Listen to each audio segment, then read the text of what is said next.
It's hill climb season, so I have come here to the Urban Hill Climb in North London. Now, for those that don't know, London is actually quite flat, but here in North London, there is a pretty spicy climb. It's about 900 metres long, and the second half of that climb is actually pretty brutal. So, I've come here because I want to check out some of the bikes that people are riding, because I will tell you, there are some pretty weird and wacky things around.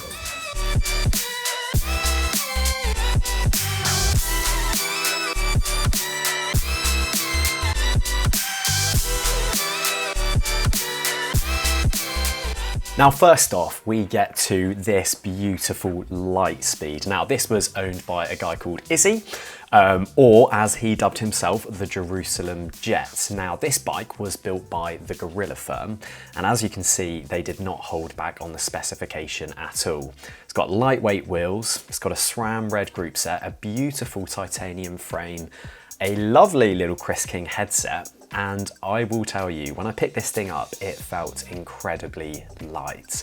It was a thing of absolute beauty, and in the sunshine, it was absolutely glistening. And I have to say, it's not often that you get to see white spokes and white hubs, but I think it really set the build off. It was truly a thing of beauty. And I must say, when I saw Izzy going up the climb, he was absolutely flying.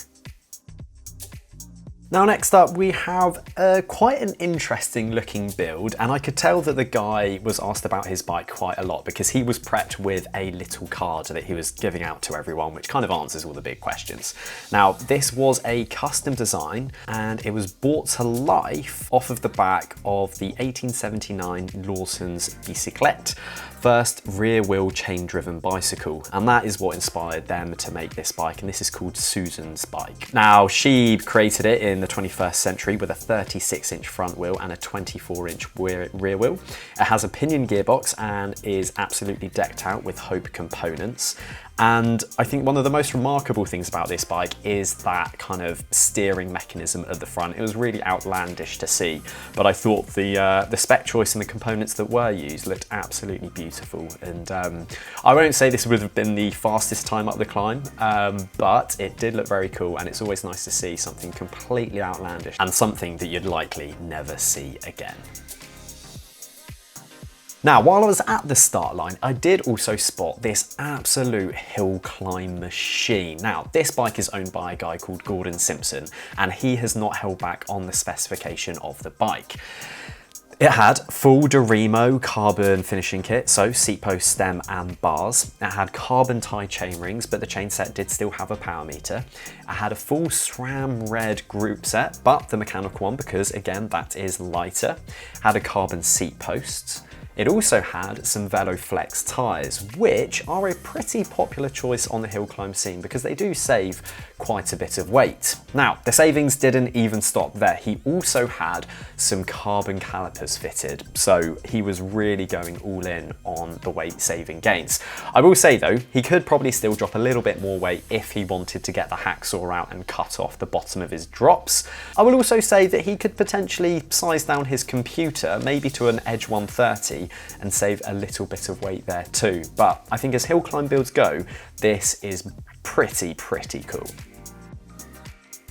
Now, next up we have another hill climb build, but I would say this goes even harder. This bike belongs to Maddie Hayward, and she actually went on to win the women's race, so she was not messing about. And I'll say, one thing I really like about her build is all the custom little touches and the little bits of pink that you can find throughout the build. You can see there on the chain, and you can also see on the quick releases that they've got some pink finishes to them. So yeah, I think it's really nice. She's also done the top cap on the stem in pink as well. So I think, yeah, there's some really nice touches there. I do like the fact that she has committed to cutting off the bottom of her drops. That's incredible, you love to see that. She had some really lightweight Hunt wheels. I believe those are Hunt's hill climb wheels, which are around the 1,000 gram mark for the pair. But otherwise, I think it was just a really respectable build. We all know that the old SuperSix frame sets are really light, and pairing that with a mechanical SRAM red group set and committing to the 1x setup, I think that was definitely the right call. I really like this build, and clearly it worked well for her because, like I said, she took home the win.